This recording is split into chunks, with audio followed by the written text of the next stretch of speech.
Hello everyone, আসসালামু আলাইকুম। এখন আছি হচ্ছে ময়মনসিংহ ভালুকা উপজেলার মল্লিকবাড় ইউনিয়ন। সো এখানের কিছু ইন্টারেস্টিং ব্যাপার আমার কাছে একটু ডিফারেন্ট মনে হচ্ছে আমাদের এদিক থেকে।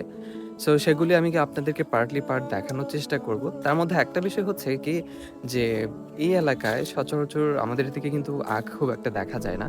বাট এই এলাকার মধ্যে দেখলাম যে প্রচুর পরিমাণ আখ চাষ হয় এবং পাশাপাশি হচ্ছে কাঁঠাল। এই ২ টা জিনিস প্রচুর পরিমাণ।